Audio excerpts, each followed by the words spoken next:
Airports. For some, they're exciting gateways to new adventures. For others, they're stressful obstacle courses filled with rules, long lines, and surprise fees. But no matter which camp you fall into, one thing is true. Nothing derails a trip faster than being told you can't board because of your bag. That's right! Today we're uncovering the carry-on mistake that's quietly getting travelers denied boarding all over the world. It's a mistake so common that even frequent flyers fall into it. And the worst part? It usually happens right at the gate, when you're minutes away from getting on the plane. Now, before we dive in, think about this. How many times have you packed your carry-on, zipped it up, and thought to yourself, it looks fine? But here's the catch. What you think is fine might be completely different from what the airline sees. And this disconnect is costing people not just money, but entire flights. The most common mistake? Travelers assume that carry-on means the same thing across all airlines. But in reality, every airline has different rules for size, weight, and even what counts as a carry-on versus a personal item. And here's where things get tricky. Even if you got through security, even if your bag fits in the overhead bin, the airline staff at the gate has the final say. And if your bag doesn't meet their standards, you could be forced to check it, or worse, denied boarding if there's no way to accommodate it. Let me tell you a story. A traveler named Sarah was flying from New York to Paris. She had flown dozens of times before, always with the same small roller suitcase as her carry-on. But this time, when she got to the gate, the agent asked her to place her bag in the metal sizer. To Sarah's shock, the wheels and handle made it too tall. The agent told her the flight was full, the overhead bins were packed, and since her bag didn't fit the official dimensions, she would need to check it. The problem? She had valuables inside that she couldn't check, including her laptop and camera. She tried to argue, but the airline was firm. With boarding closing in minutes, she panicked, couldn't repack fast enough, and was ultimately denied boarding. One small oversight ruined her entire trip. Now, Sarah's story isn't unique. In fact, this happens thousands of times a day worldwide. And the mistake comes down to this. Travelers don't realize that the published carry-on dimensions often include the wheels and handles, not just the shell of the suitcase. So the bag you thought was approved size might actually be 2 inches too big. And at the gate, those 2 inches can be the difference between boarding and being left behind. But it doesn't stop there. Another major factor is weight. In the US, most airlines don't weigh carry-ons. As long as you can lift it into the overhead bin yourself, you're fine. But in Europe, Asia, and Australia, airlines are strict. Some limit carry-ons to as little as 7 kilograms, about 15 pounds. That means a small suitcase filled with just clothes and a laptop could already be overweight. Travelers who don't know this find themselves stuck at the gate, scrambling to remove items or paying outrageous last-minute fees to check their bags. This isn't just about money, though. The bigger issue is timing.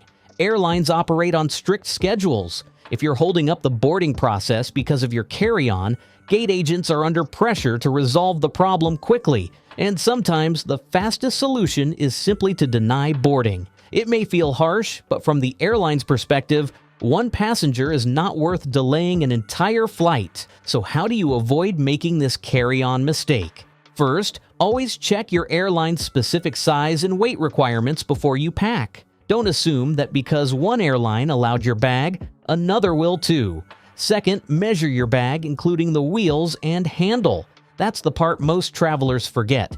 Third, weigh your bag at home. A cheap luggage scale can save you hundreds of dollars and endless stress. But there's another layer here that most people don't realize. Even if your bag meets the official dimensions, airlines can still require you to check it if the flight is full. Overhead bin space is limited, and once it's gone, it's gone. That's why boarding position matters.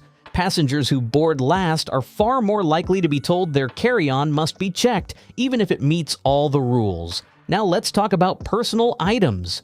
Many travelers think a backpack or handbag can be as big as they want as long as it fits under the seat. Wrong. Airlines often have strict dimensions for personal items too. And if your personal item looks more like a second carry-on, gate agents can stop you. That oversized tote bag might be the reason you're denied boarding. Another overlooked mistake is ignoring regional differences. For example, low-cost carriers like Ryanair, EasyJet, and AirAsia make a fortune from carry-on fees. They advertise cheap tickets but enforce extremely strict carry-on policies. Show up with the wrong bag and you could end up paying more in fees than you did for the ticket itself. And because these airlines often operate from smaller airports with limited staffing, your options are slim if there's a problem. Here's a pro tip: if you're flying internationally with multiple airlines, always pack to the strictest carry-on policy of your entire trip. That way, you're covered no matter what. It might mean carrying less, but it also means avoiding the nightmare of being stranded at a gate in a foreign country. And let's not forget security restrictions. Even if your bag meets size and weight requirements, what you pack inside can still get you flagged. Items like power banks over a certain wattage, liquids over the 100 milliliter limit, or even certain foods can cause delays that risk your boarding. Many passengers don't realize that some countries have additional restrictions beyond the standard TSA rules. Ignoring these can lead to your bag being pulled aside, which, if boarding is closing, can cost you your seat. So why is this mistake so common? Part of the reason is marketing.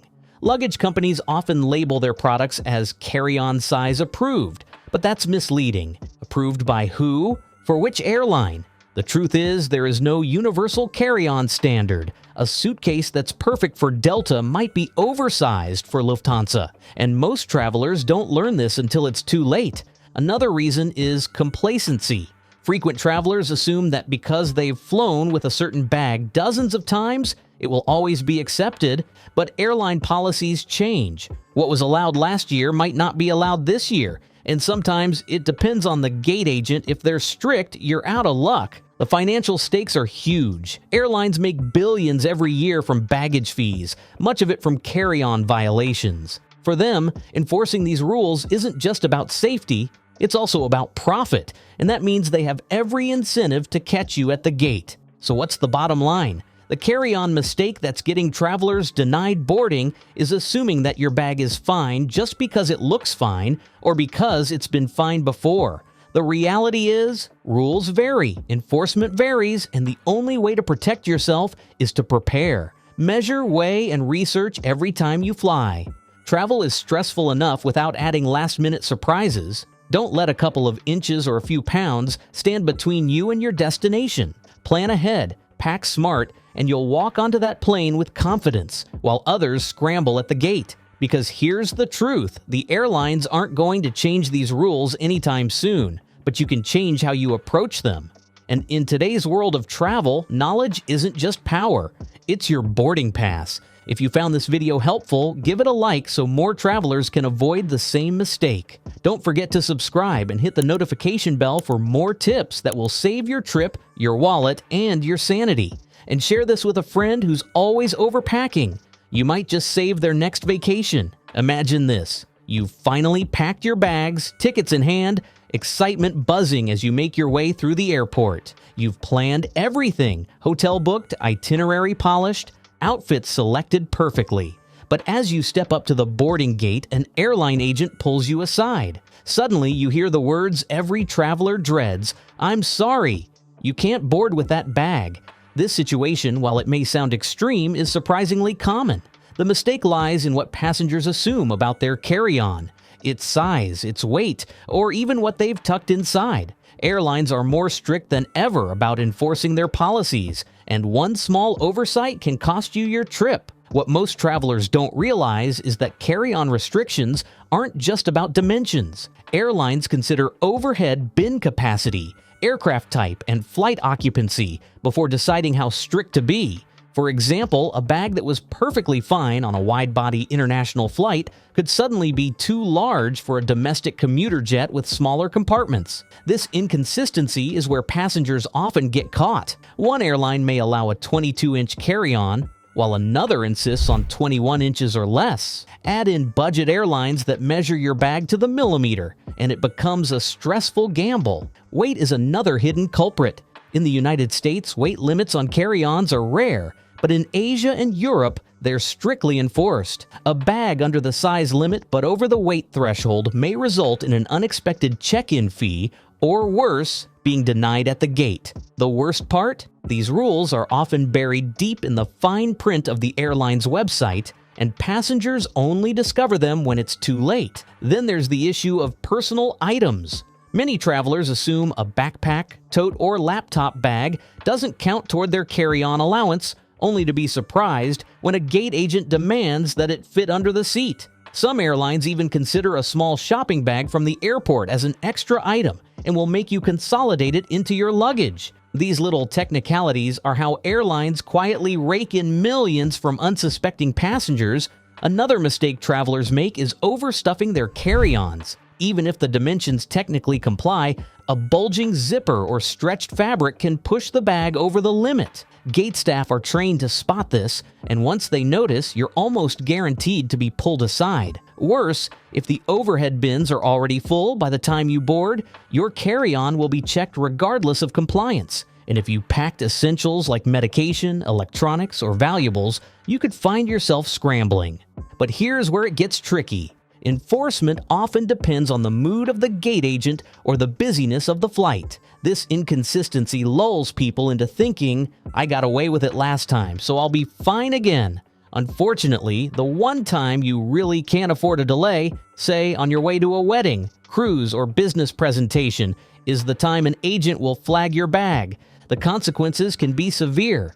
Beyond paying unexpected fees, you could miss your flight entirely if the process of checking your bag causes delays. In some extreme cases, passengers have been forced to leave items behind or repack in the middle of the terminal, tossing away toiletries, food, or even gifts. The embarrassment and stress are enough to sour the entire trip before it even begins. So what can you do to avoid falling into this trap? First, never assume all airlines have the same carry-on rules.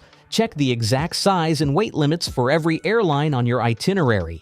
Invest in a luggage scale and a measuring tape to confirm before you leave home. Second, if you're traveling internationally, prepare for stricter enforcement, especially on budget carriers where baggage fees are a significant source of revenue.